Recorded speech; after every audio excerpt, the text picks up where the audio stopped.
एकाग्रता, शिस्त, विलक्षण स्मरणशक्ती, स्वर नियंत्रण, श्वास नियंत्रण ह्या गुणांच्या बळावर वयाच्या अवघ्या 19व्या वर्षी शुक्ल यजुर्वेदाचे अत्यंत कठीण मानले जाणारे 2000 मंत्रांचे निर्दोष मौखिक दंडकर्म पारायण करणारे दंडकर्म विक्रमादित्य वेदमूर्ती देवव्रत महेश रेखे यांचा सन्मान सोहळा कल्याणात नेत्रदीपक कार्यक्रमाने संपन्न झाला.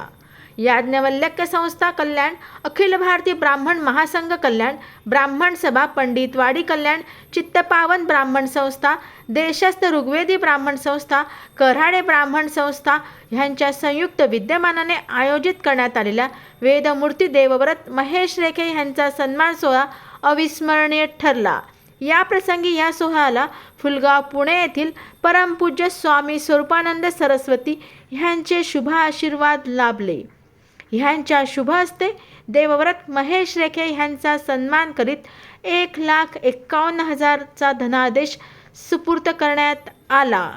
खगोल अभ्यासक पंचांगकर्ते डाक्रू सोमण ह्यांची प्रमुख उपस्थिती लाभली.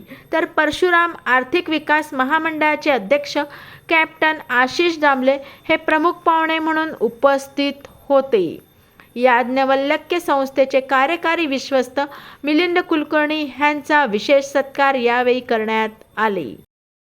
कार्यक्रम यशस्वीतेसाठी अखिल भारतीय ब्राह्मण महासंघ कल्याणचे अध्यक्ष सारंग तुषार केळकर, ब्राह्मण सभा पंडितवाडी अध्यक्ष श्री मुकुंद बापट, देशस्थ ऋग्वेदी ब्राह्मण संस्था अध्यक्ष चंद्रकांत पुणतांबेकर, कल्याण ब्राह्मण संघ अध्यक्ष श्रीधर देवस्थळी, चित्तपावन ब्राह्मण संस्था अध्यक्ष मधुरा मराठे, कार्यकारी विश्वस्त याज्ञवल्क्य संस्थेचे मिलिंद कुलकर्णी तसेच याज्ञवल्क्य संस्था कल्याण, अखिल भारतीय ब्राह्मण महासंघ कल्याण, ब्राह्मण सभा पंडितवाडी कल्याण, चित्तपावन ब्राह्मण संस्था, देशस्थ ऋग्वेदी ब्राह्मण संस्था, कऱ्हाडे ब्राह्मण संघ ह्यांचे कार्यकर्ते व पदाधिकारी ह्यांचे मोलाचे सहकार लाभले. कार्यकर्तृत्वाचा व निर्लस ज्ञानसाधनेचा गौरव करणारा विलोभनीय व अविस्मरणीय असा सोहळा ठरला.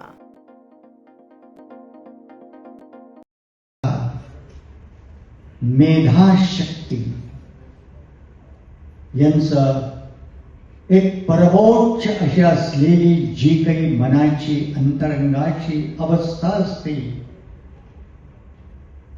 की ज्याच्यामुळं या देहामध्ये येऊन देवव्रत यानं एक जागतिक, एक वैश्विक असा असणारा एक उपक्रम नवे, एक फार मोठे या ठिकाणी निर्माण केलेले दिसते.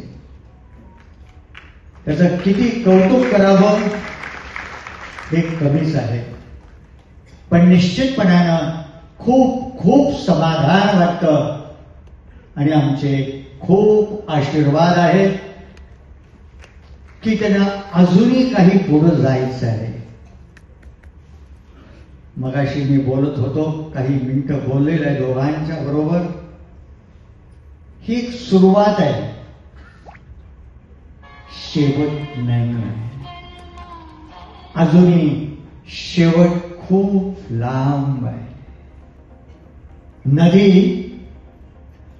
उगमाला सुरुवात होते, प्रचंड धावते आणि प्रवाहानं पुढं पुढं जाते, पण ते तिचं साध्य नाही आहे.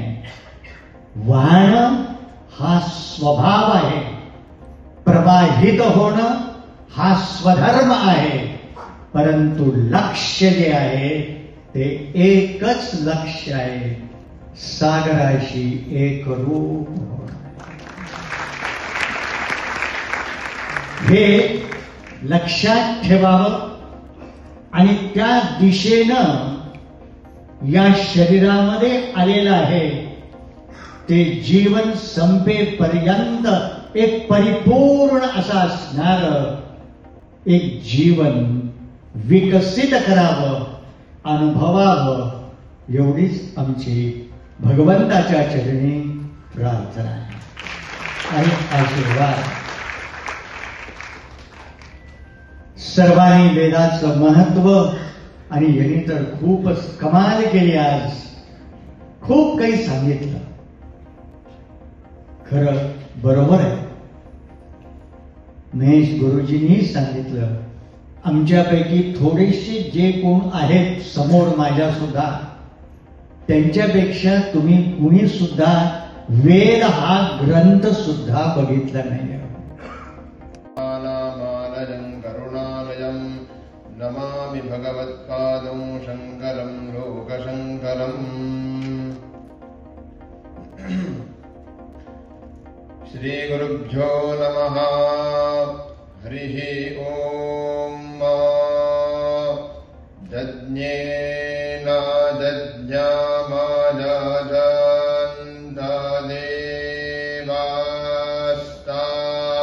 नेधरं माणिप्रथमान्या